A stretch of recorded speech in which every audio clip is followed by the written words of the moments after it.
Boa noite, dando início à live do IARGS dessa terça-feira, dia 21 de setembro. Hoje nós vamos receber a doutora Cláudia Barbedo, vai falar sobre alienação parental, a lei de alienação parental. Boa noite, doutora Ana Lúcia, bem-vinda. Para dar início aqui à nossa live, eu vou chamar primeiro a doutora Sulamita, nossa presidente, para fazer saudação a todos, em especial a doutora Cláudia, que vai nos prestigiar com a sua palestra, com a sua fala hoje. Boa noite, doutora, tudo bem? Boa noite, Ana Amélia, boa noite a todos que nos prestigiam com a sua presença nas nossas lives. Bom, em primeiro lugar, eu quero agradecer a todos que participam da vida do Instituto, porque o nosso Instituto, apesar desta pandemia, o nosso Instituto está vivo, está vibrante, estamos tratando de temas importantes, muito importantes. Isso porque há uma grande participação, uma participação da diretoria, uma participação dos sócios, e existem pessoas como a Ana Amélia, a Terezinha, que estão sempre conosco, e os nossos associados, que alguns participam de lives, outros escrevem. Então, hoje, em primeiro lugar, eu quero saudar a doutora Cláudia Barbedo, que vai nos brindar falando sobre a lei da alienação parental. Mas eu também queria fazer uma saudação muito especial à doutora Melissa Teles Baruf, que é a presidente do Instituto Proteger. A doutora Melissa é uma pessoa muito especial. Eu tenho uma admiração muito grande pela doutora Melissa, pelo trabalho que ela faz. Ela faz um trabalho pelo ser humano. É uma coisa incrível. É verdade.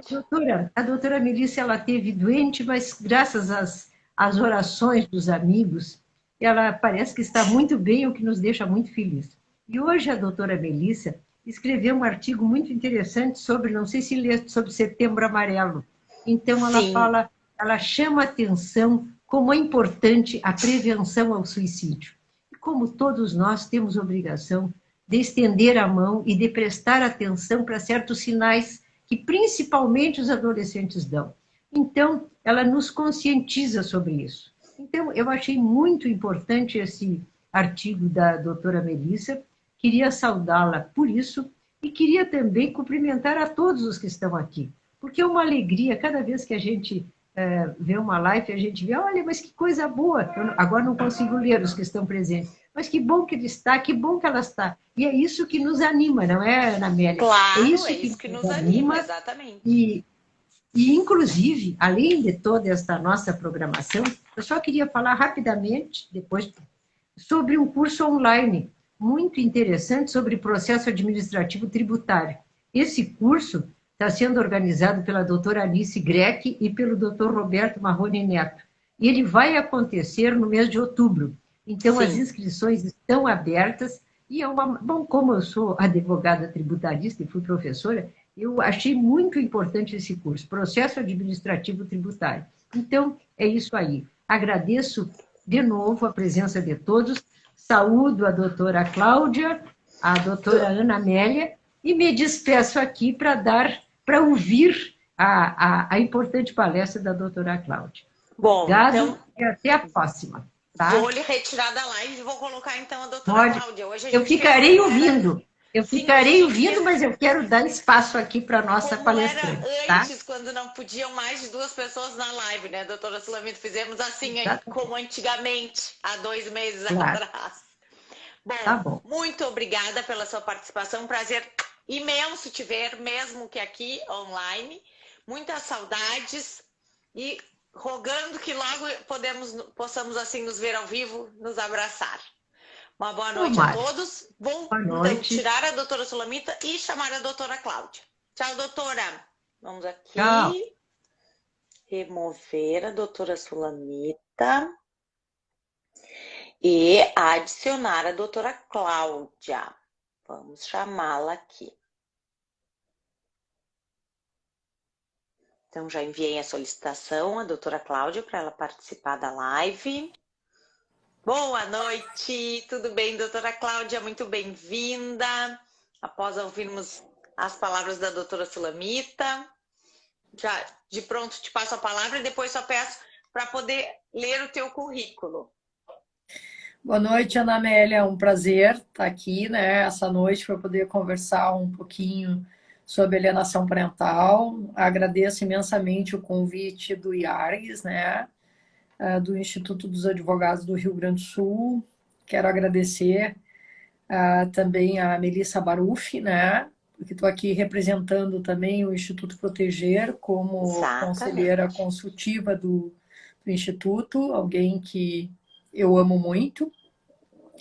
E realmente, né, as palavras da doutora Sulamita, a Melissa faz um trabalho maravilhoso no Instituto Proteger. Agora ela fez junto com a Samanta, o Instituto Proteger promoveu junto com a Samanta, que é da área da psicologia, né, várias lives sobre o suicídio do Setembro Amarelo.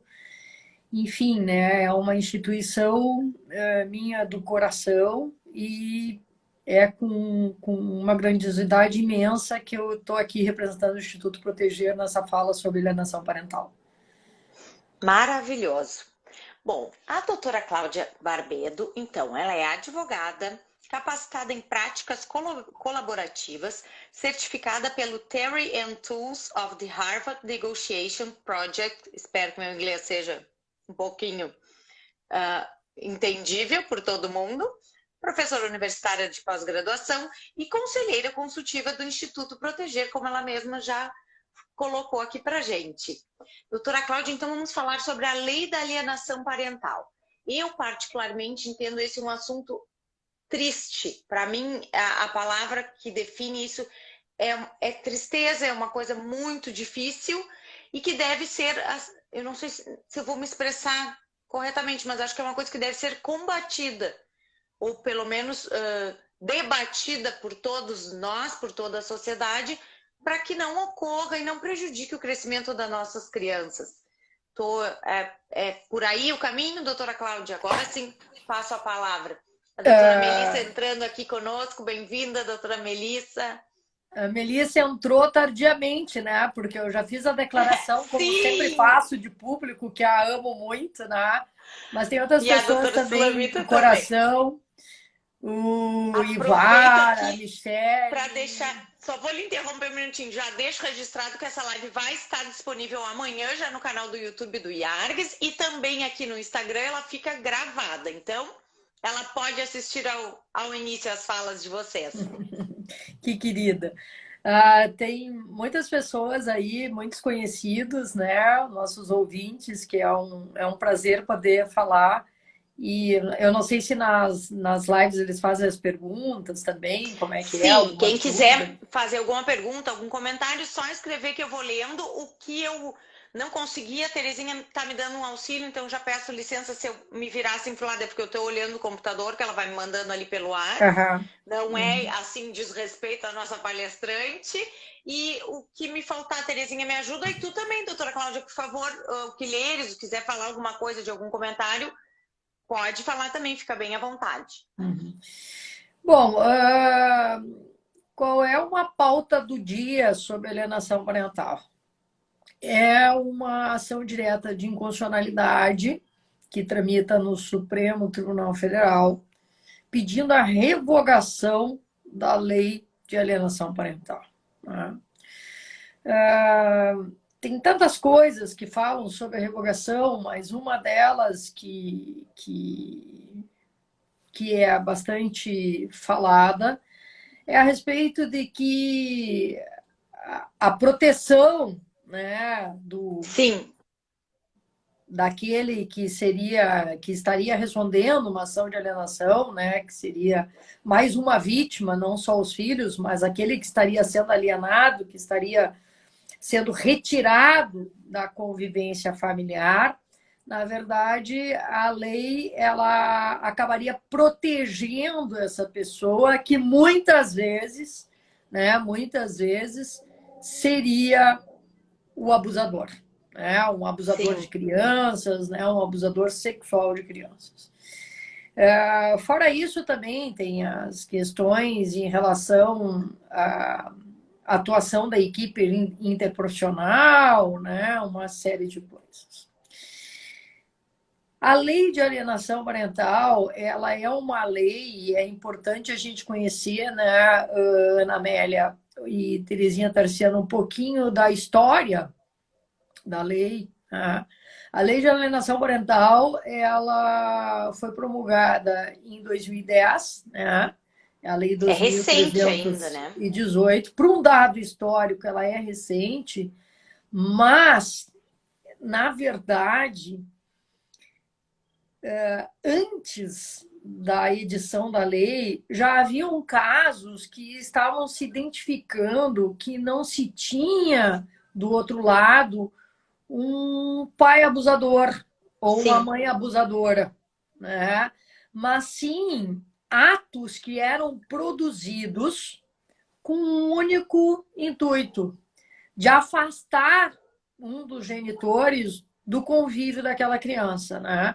Não só um dos genitores, como qualquer parente próximo daquela criança. Isso poderia ocorrer em relação aos avós paternos, em relação aos avós maternos, em relação aos tios, às tias, sobrinhos, primos, tios avós, sobrinhos netos, né?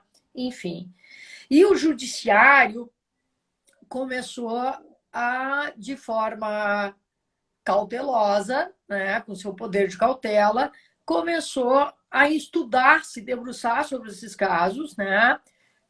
Claro, né, cercado dessa equipe interprofissional, e começou a ver que muitos casos que chegavam na vara da infância e juventude com pedido de perda do poder familiar, que é essa autoridade que os pais exercem sobre os filhos na menor idade, né, e incapazes, que, na verdade, não se tratava bem de um abuso sexual, porque era uma acusação falsa, não era uma acusação verdadeira. E aquela acusação falsa tinha esse espírito que nós estávamos falando no início, né? De afastar um dos genitores do convívio daquela criança ou daquele adolescente. E aí começaram a identificar que não se tratava de abuso sexual, e sim, né, de uma atitude para obstaculizar a convivência familiar. E aí nasceu, né, com referenciais de doutrina, principalmente dos Estados Unidos, né, enfim, e do mundo inteiro, em relação a essas atitudes que eram instigadas por um dos genitores para afastar o outro do convívio com a criança, e levou o nome de alienação parental. Me causou bastante estranheza, Ana Amélia, que logo quando surgiu a lei, houve uma invasão, assim, exageradamente falando, né? Uma invasão de demandas judiciais no judiciário, né? Inclusive, assim, com acusações graves, né? Sim, coisas de abuso sérias, né? sexual. Não é brincadeira. Crianças, mesmo com a lei, né? Mesmo com a lei falando que a lei de alienação parental, quais são as atitudes, né? A lei exemplifica quais seriam as atitudes dentro da alienação parental. Sim, mesmo descreve isso, o que seria. Descreve, né? A lei descreve, ela tem um rol que a gente chama no artigo 2º, que ele é um rol exemplificativo. Né? Ou seja, podem ter outras condutas que ali não estejam na lei, mas basta a conduta, Ana Amélia, afastar um dos genitores ou demais parentes da convivência daquela criança ou adolescente, nós estamos diante de uma alienação parental. Por que alienação parental? Para aqueles que estão nos ouvindo, né, entendam. É quando a pessoa abusa do seu direito. Né? Quando é que eu abuso do meu direito? O meu direito ele tem o limite quando começa o direito do outro. Se eu não deixo uma criança, um adolescente conviver com os demais parentes, e principalmente com o genitor ou a genitora, eu estou abusando do meu direito. O meu direito de conviver com a criança. Eu ultrapassei ele. Então, o que a lei de alienação parental faz? Ela reprime ela combate, bem dito pela Ana Amélia, ela combate, né, combate esse abuso. Para dizer, olha, Sim. tu tá abusando. Tanto é, Ana Amélia, que a lei diz o seguinte, olha só, tu Olha, tá abusando. Gonzalez está colocando aqui, perfeita colocação, professora Cláudia. Muito obrigada. Muito obrigada, Lourenço. Mas assim, ó, nas consequências das atitudes da lei ali, nós temos, por exemplo, advertência para a pessoa deixar de obstaculizar a convivência, né?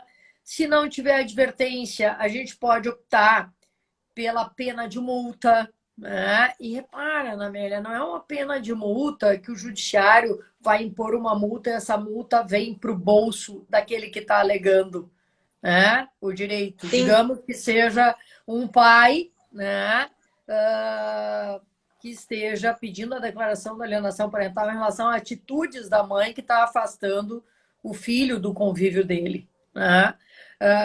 Pode ir para uma instituição de caridade. Claro. Tá? Então, na verdade, tem um caráter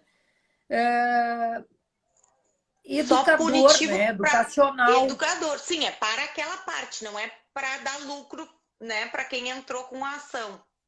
Exatamente, porque o que mais se quer, na verdade, né? Se quer obstaculizar essas convivências, essa resistência à convivência de um genitor com uma criança ou com um adolescente. Né? Nós temos aqui um comentário que eu queria lhe ler, doutor, vou interromper. Doutor Alexandre Cícero Silva está colocando: o judiciário ainda não consegue aplicar a legislação, mesmo quando provas cabais são oferecidas. Em seguida temos aí elogios, a melhor professora, e aí depois Leonardo Carvalho segue. Sem contar no dano moral que pode ser proveniente da alienação parental. Vamos dividir essas duas perguntas em duas respostas. Doutora, né? Isabel Beck, bem-vinda. E assim eu vou conduzir. Não tem problema, vamos lá. Que bom, né? Que tá bastante movimentada a live, coisa boa. É verdade. Alexandre, realmente tu tens razão, né? O judiciário, vamos dizer assim, não é que ele não consegue aplicar a legislação. Ele tem um poder de cautela muito grande ao aplicar a legislação. Né? Eu, particularmente, eu gosto muito do judiciário, porque eu, no meu local de fala como advogada, é do judiciário que eu me recorro. Né? É claro. Ele que me ajuda quando eu vou lá e sustento as teses e consigo sensibilizá-los. Né? Então, o judiciário é a casa onde o advogado trabalha, né? Para reivindicar os direitos dos usuários, né? Do próprio judiciário. Então, a grande questão, Alexandre, te respondendo, é que o judiciário ele é muito cauteloso, porque, repara bem, vem uma acusação grave de abuso sexual. O judiciário não sabe quem está falando a verdade. Claro. Tá? Aí vai ser um processo que vai implicar em provas periciais, dependendo da situação das pessoas envolvidas. Tem prova psiquiátrica, tem prova neurológica, tem prova psicológica, de assistente social, né? E aí, tudo demanda tempo, né? Aí afora. Mas o que eu tenho para te dizer, Alexandre, que eu já tive uma decisão no Tribunal de Justiça do Estado do Rio Grande do Sul, em que, com base, né, no artigo 2º da Lei 2.318, que elenca ali, de modo exemplificativo, as atitudes que se enquadrariam dentro da alienação parental, o desembargador declarou a alienação parental contrariando a perícia dos autos. Tá? Então, o que acontece, eu concordo contigo, é que nós, advogados, acabamos tendo que fazer uma prova exaustiva, Ana Amélia, no processo. Sim, que não dê margens à dúvida. Para não ter margem às dúvidas, porque chega uma situação dessas, o que o judiciário vai fazer? Como é que ele vai saber, primeiro, que é uma imputação falsa? Porque pode ser verdadeira, né? Pode ser verdadeira, claro. A gente não sabe. Então, eu acho que é essa dificuldade, eu diria assim, não é que ele não consiga aplicar a legislação, eu acho que ele usa bastante do poder de cautela, por isso que nós, advogados, temos que nos esforçar muito na produção da prova para que realmente o juiz não tenha dúvida, né? Porque a prova é a nossa luz no final do túnel, aonde o julgador consegue dar uma decisão adequada ao caso concreto. Então, a gente tem que se esforçar bastante, bastante nas provas. E se a gente tem provas cabais, é difícil o judiciário decidir ao contrário de provas. Sim, se eximir de julgar cabais. Aquele caso também. A respeito do que o Leonardo estava perguntando, sim, né? Podemos pensar na questão do dano moral, né, Ana Amélia? Porque... Sim. A contrário, o Alexandre já fez uma outra pergunta aqui, mas vamos responder o Leonardo, depois eu leio a pergunta dele. A contrário senso, assim, quando a gente viu que teve um voto da Nancy Andrighi, do Superior Tribunal de Justiça, dizendo que o amor não poderia ser quantificado, mas o cuidado sim, o dever de cuidado sim. A gente pode pensar o contrário também, né? Aquele que foi obstaculizado dessa convivência, desse direito do exercício do cuidado que se tem em relação aos filhos na menor idade e incapazes, né? Teria sim aí uma ação de dano moral para a gente poder trabalhar. Perfeito. O Alexandre então pergunta assim, se a senhora se importaria em expor onde encontra essa decisão, pois tenho vários descumprimentos judiciais e não consigo a reversão há mais de 1 ano e meio de processo.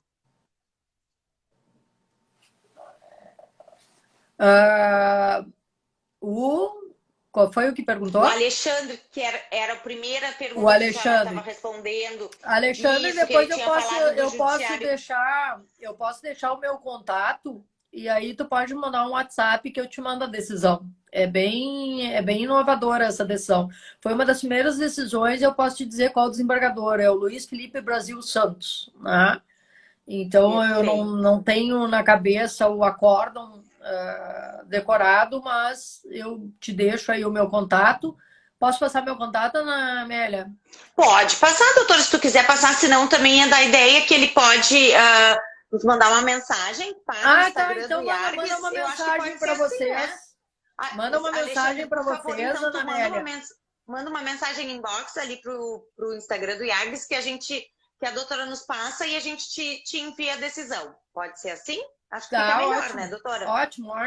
Tá bem. Obrigada, Alexandre, pela tua participação. Assim que é bom. A gente tem bastante assunto para debater.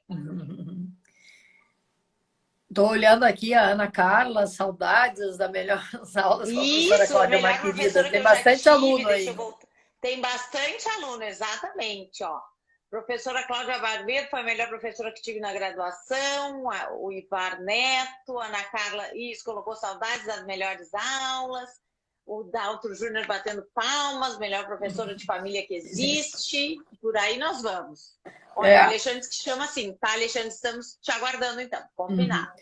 Mas, então, falando um pouquinho mais sobre a questão da alienação, né? Agora a gente tem essa situação complexa, que é o pedido de revogação da lei.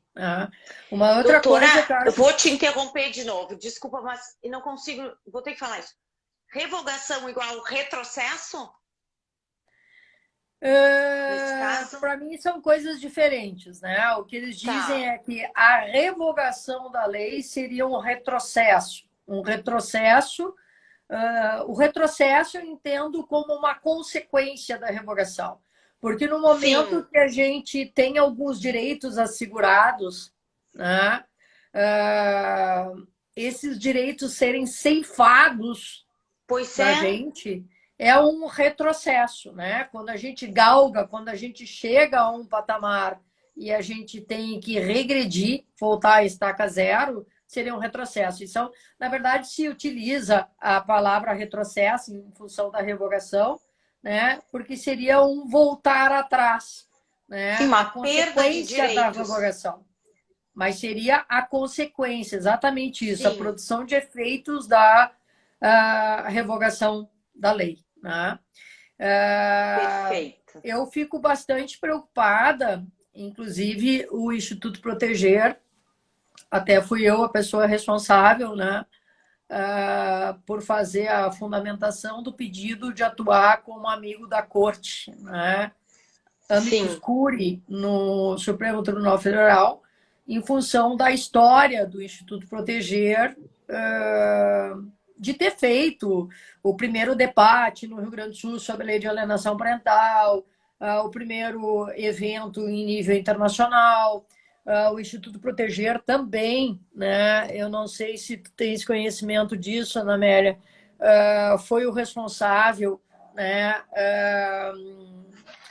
por criar e redigir a Lei 14.560 de 2014, que ela é uma legislação estadual que instituiu o mês de outubro como mês de proteção, né? Exatamente porque tem também ali a questão do idoso, né? O Instituto Proteger sim. também tem uma ligação forte, não só com criança, adolescente, também idoso, e eu particularmente, né? Eu defendo a tese da alienação parental, inclusive contra a pessoa maior, né? Que hoje se utiliza a expressão adulto maior ou pessoa maior, não se utiliza muito a expressão só idoso, né? Ou pessoa Sim, idosa. Então, o Instituto Proteger ele tem uma atuação de conteúdo bastante importante na alienação parental, o que faz com que ele, como uma instituição, possa ajudar, né, engrandecer o debate sobre a discussão da revogação da lei da alienação parental. E a gente fez um pedido de sustentação oral no Supremo Tribunal Federal, inclusive, né? Mas ainda está pendente de decisão. A gente não teve ainda a decisão do deferimento.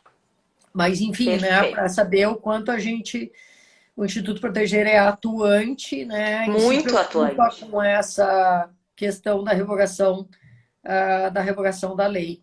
A lei de Temos aqui alienação a parental. presidente, a doutora Melissa, né? Doutora Sim, sim, Cláudia é sim. referência no assunto, então a presidente do Instituto Proteger está colocando aqui. A Melissa é uma querida, né? A Melissa, a gente fundou junto o Instituto Proteger e ela sempre fala, né? Eu vou falar agora aqui o que ela disse, que quando ela disse assim, não, a gente tem que proteger as crianças e os adolescentes, eu disse, tá bem, os idosos também, as pessoas de mais idade também, né? Porque eu entendo que eles estão Muito em vulneráveis. ciclos opostos da vida, mas no mesmo polo de fragilidade, né? Sim, Cada um dentro das suas particularidades. Então, nós vamos lá, né, com força, tentar defender a questão da não revogação da lei. A lei de alienação parental, ela é uma lei moderna, né? Ela é uma legislação atual. Ela tem uma coisa, na Amélia, que eu acho sensacional. É o trabalho com a equipe interprofissional. Por quê? E veja bem, né? Eu perfeito. estou falando para o Instituto dos Advogados do Rio Grande do Sul. O direito sozinho não dá mais conta de Não nada, dá, não dá. Não. né? Não dá, né?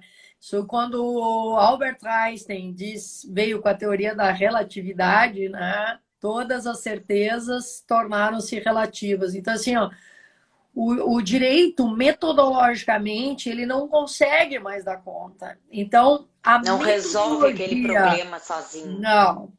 A metodologia, Amélia, traçada por uma equipe interprofissional que vem a acolher o direito, é um trabalho sensacional, né? A gente conseguir respostas, porque se a gente for verificar, a lei de alienação parental, que parte, seja de espíritos de vingança por parte de um dos genitores, De seja por uma mágoa, né? mágoa, dor, sofrimento, né? De soluções conjugais mal resolvidas, como é que a gente vai conceituar isso? Se isso é alienação parental, se isso não é, e tem um rol que é exemplificativo na lei, o artigo 2º ele é exemplificativo. Então a gente tem que partir do entendimento que o conceito de alienação parental, ele é pré-jurídico. Sim. Né? Não é o direito que deu o conceito a ele, né? Então, se ele é pré-jurídico, a gente tem que se valer de uma metodologia interdisciplinar, se valer da psicologia, da psiquiatria, dos psicopedagogos, das pessoas que hoje tem aí, assistentes sociais. Assistente social, um crescimento de pessoas especializadas em manejo parental.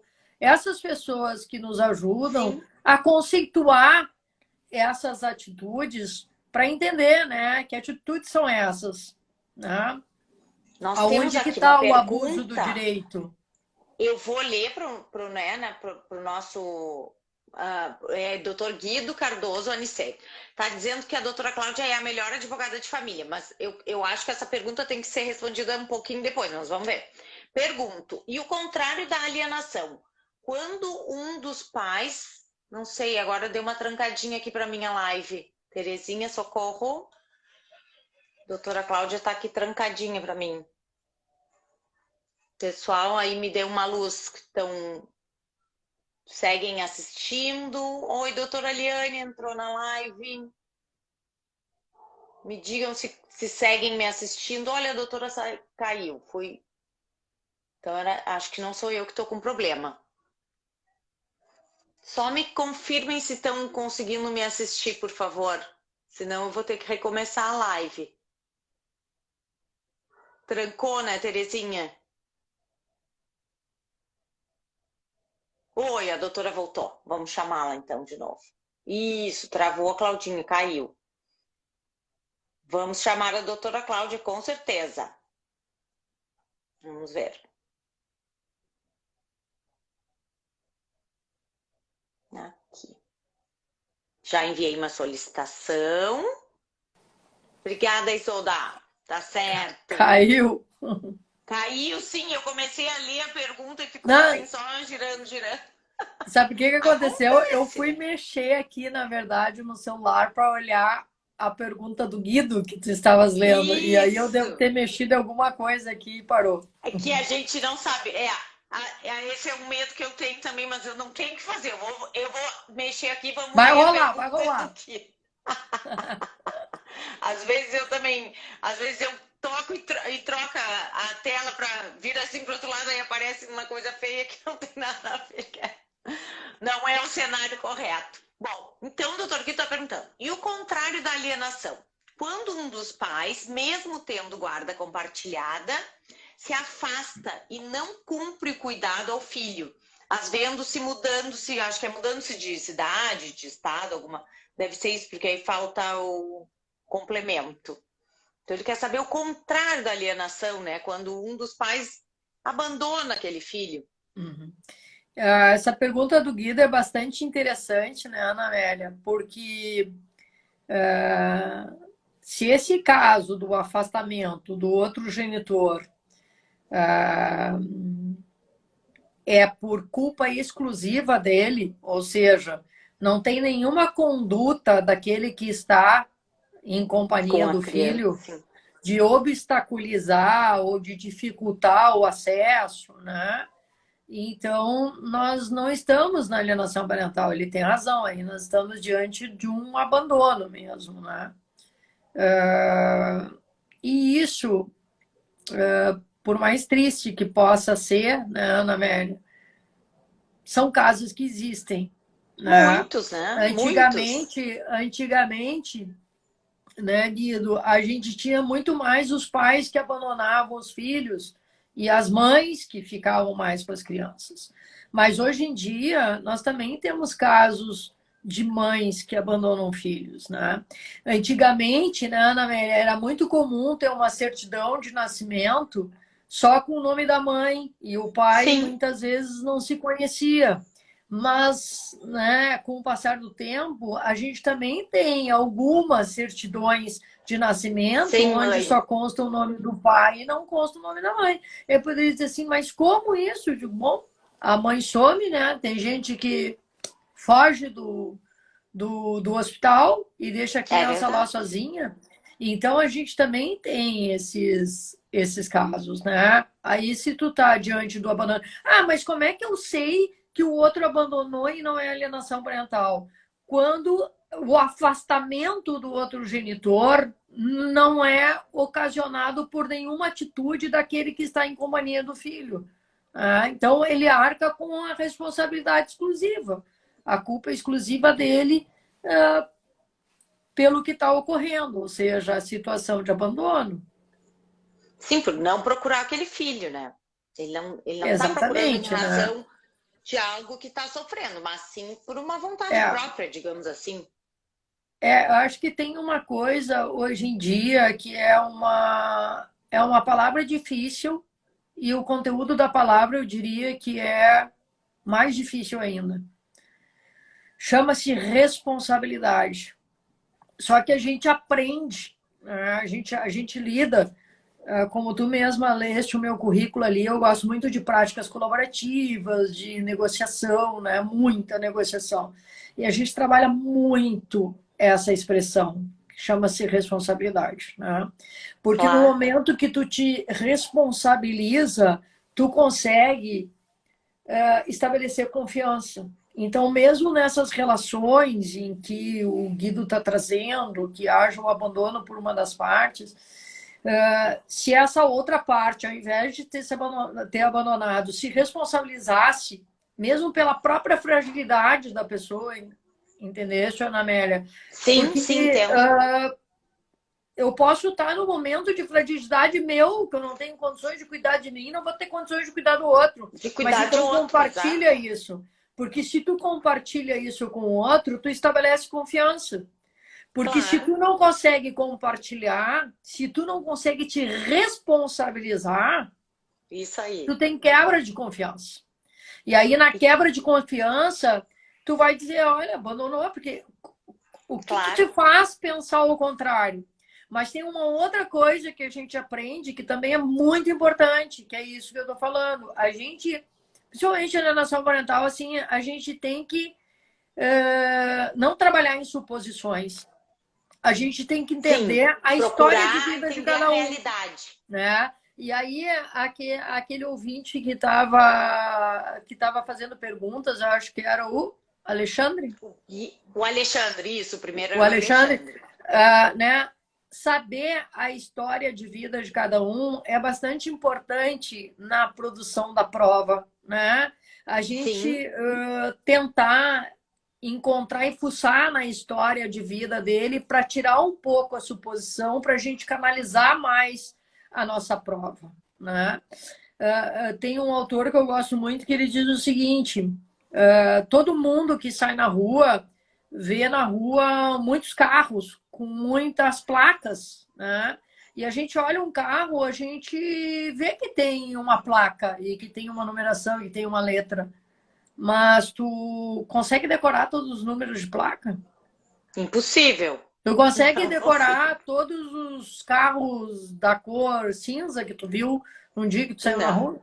Pois é, então, claro se a que não. gente não parar e não saber, não souber a história de vida que o outro tem para nos contar, a gente só vai ficar na suposição. Então, é claro, né? Temos. É difícil dar oportunidade a esse diálogo, mas é um diálogo que precisa ser construído. Se esse diálogo não É, é construído, fica a palavra do abandono, que é um vazio para sim. todo mundo, né? E aí, na verdade, todo mundo se abandona, porque ninguém mais procura ninguém e aquilo fica assim, né? Às vezes é importante mesmo essa busca, essa construção de uma Porque é ponte. doído, né, Ana Amélia? É muito Muito, doído, né? muito. A Falar gente sabe que dessas é coisas difícil, né? É, falar dessas coisas é bastante doído. Assim, ó, obstaculizar a convivência, porque uma coisa é o seguinte, nós estamos vivendo uma pandemia, a gente está, eu estava prestando atenção no início da live de vocês, que vontade de se abraçar e Né? que De se isso ver ao retorne logo vivo. e tudo. Mas, enfim, né? há momentos que a gente não tem como fazer isso. Exato. Né? Mas são momentos que estão justificados. Então, tem momentos, o que eu quero dizer é que tem momentos na vida da gente que eles possam estar justificados, porque a pessoa não consegue se desenvolver para assumir essa responsabilidade, enfim.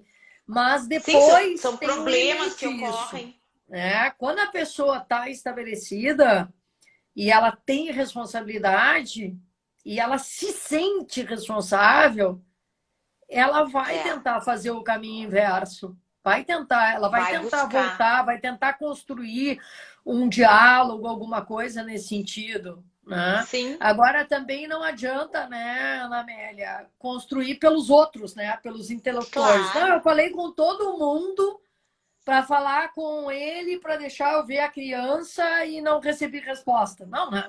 A primeira responsabilidade é conseguir estar perante o outro para conversar com ele. Né? Porque é o que eu sempre falo no direito de família. O direito de família, eu digo assim, cuidem os interlocutores. Porque o interlocutor, ele nunca está ali para dizer assim, não, olha só, vai passar, eu estou do teu lado, vamos lá, tu vai vencer, eu já passei por uma experiência parecida. Não, é sempre alguma coisa pejorativa e negativa e que aperta, né? Então, tem que se livrar desses interlocutores. E a melhor coisa é tentar dialogar com a própria pessoa. Aí, enfim, tentou dialogar. A pessoa não consegue abrir esse diálogo e prefere se afastar. Bom, a gente deu a oportunidade, né, Ana Amélia, de tentar saber a história de vida dela, saber o que está acontecendo, o que não está acontecendo. Houve. O que houve.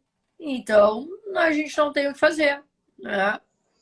Olha só, vamos lá que temos... Agora o Alexandre mandou uma pergunta, mas a gente tem uma outra. Do Falando Direito RS. Nesse caso do abandono de um dos genitores, como trazer essa responsabilidade de volta, sendo que não há interesse nessa convivência? Uma vez que o amor não se impõe. Até acho que já foi respondido. Tem que procurar, né, a pessoa. Mas vou deixar tu falar, na doutora, verdade, depois eu faço leio do Alexandre. Tá certo, né? Como é que é o nome da pessoa que perguntou? É Falando Direito RS. Ah, tá.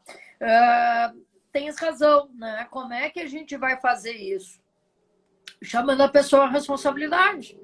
Né? Sim. Porque, por exemplo, tu pode pensar assim, o que é o judiciário? O judiciário é um puxão de orelha quando as pessoas não assumem a própria responsabilidade. Porque vamos combinar o seguinte, 2 pessoas que dissolvem uma relação conjugal, tem 3 filhos daquela relação. Alguém precisa dizer para ela que ela precisa sustentar esses filhos na menor idade?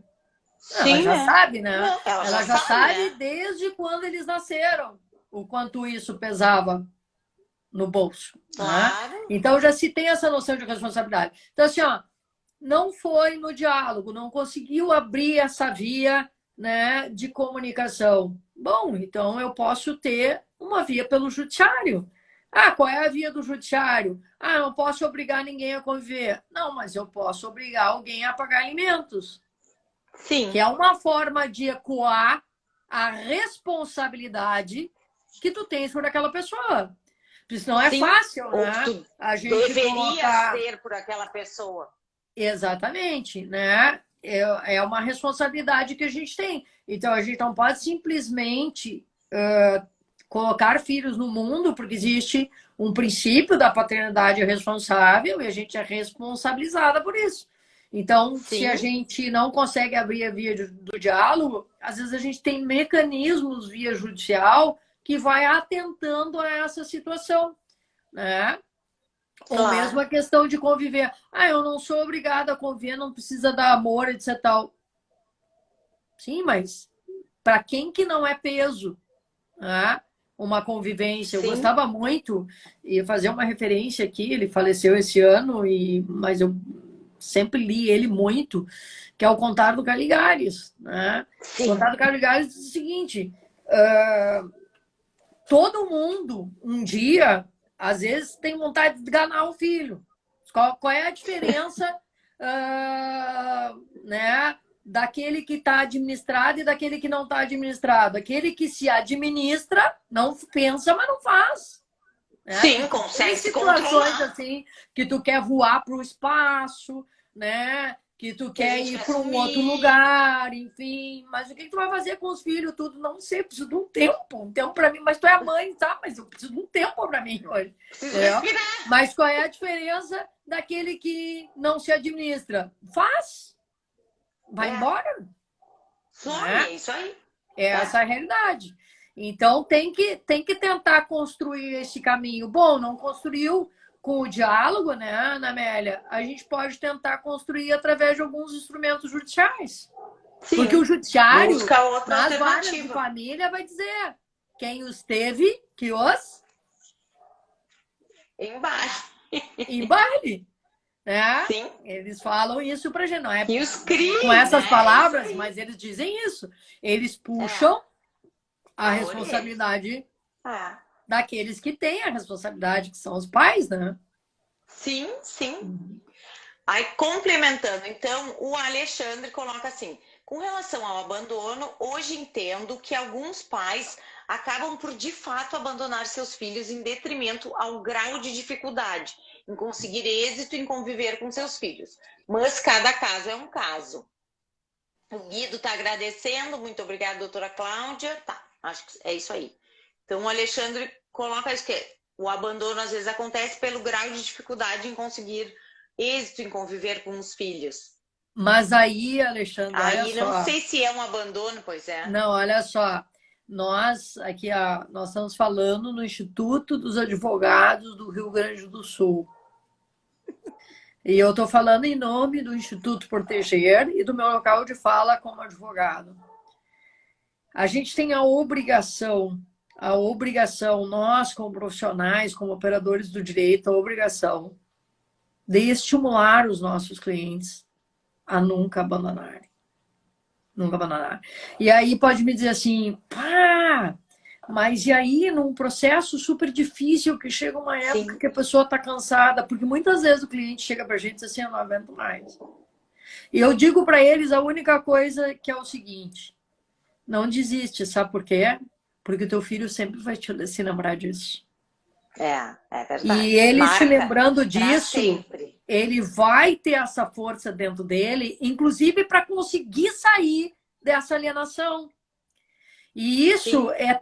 é tão importante que se a gente for olhar, né, aquele documentário que eu gosto muito, que é A Morte Inventada, a gente vai ver lá aquela menina, é a Rafaela, que ela teve que romper com a mãe, né? Ela tinha visto o pai a última vez acho que com 15 anos de idade. Depois, na idade adulta, ela teve que romper com a mãe e com o irmão para começar a conviver com o pai. Mas ela teve esse entendimento. Pra Por que ter ela esse teve esse direito. entendimento? Porque o pai nunca desistiu dela.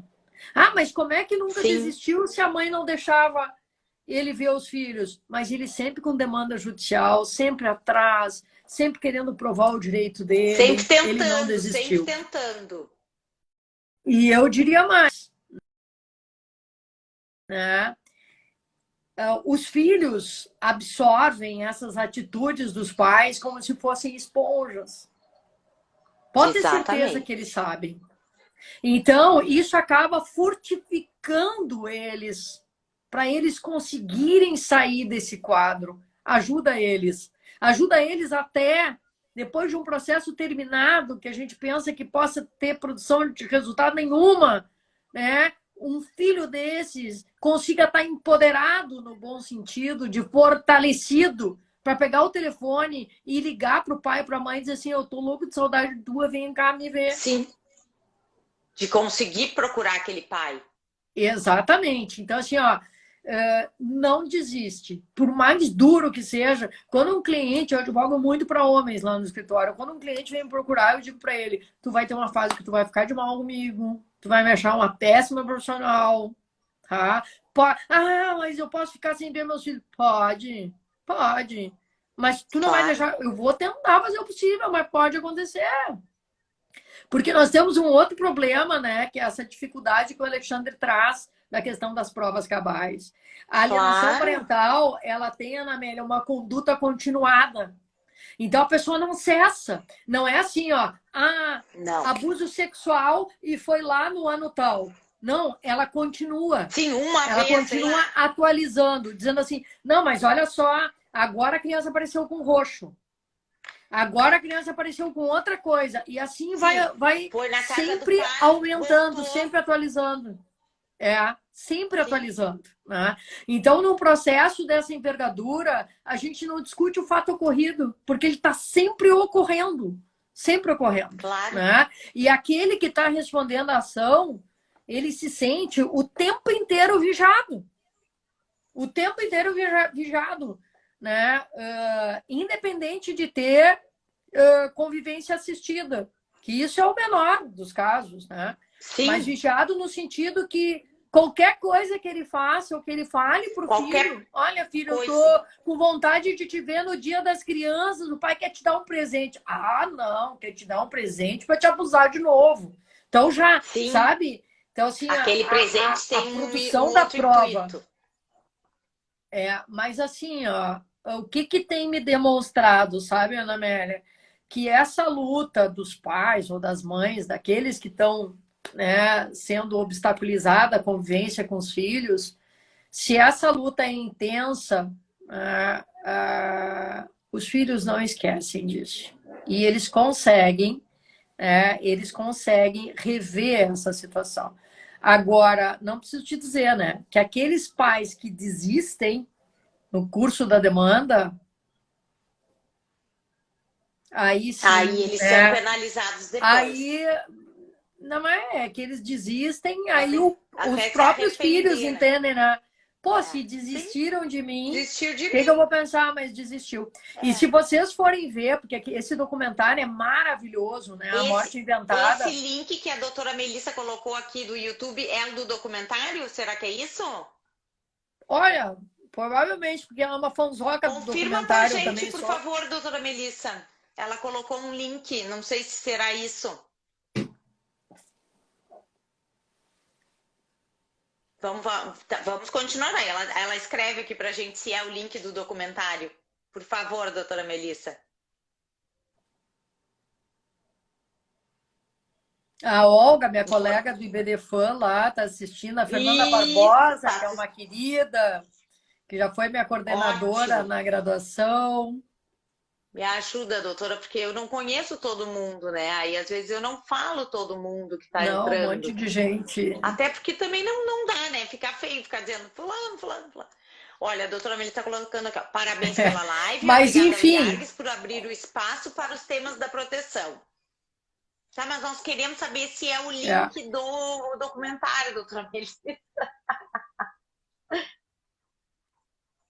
Bom, deixa eu só ver uma coisa aqui, ó, que a Terezinha tá me colocando. Mas aí a gente pode mandar, Ana Amélia, a gente pode mandar pra tia, mesmo que a gente vai mandar o acórdão.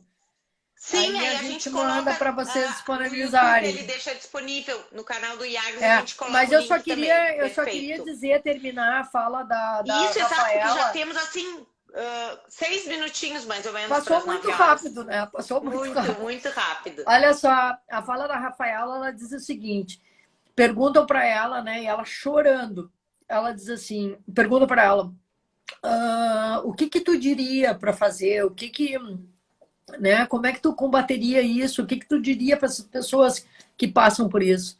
Ela diz assim, se eu pudesse dizer alguma coisa, eu diria, pai, não me abandona, pai.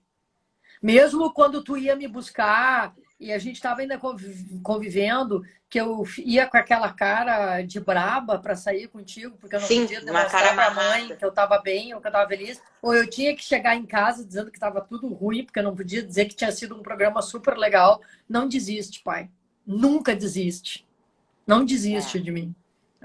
Então, fica a dica, né? Não desiste nunca de um processo desses, porque isso tem uma repercussão de empoderamento dos filhos que é sensacional. Sensacional. Então, o Alexandre complementa aqui, ó. Morte inventada é para moer. O judiciário tem utilizado nas palestras de conciliação.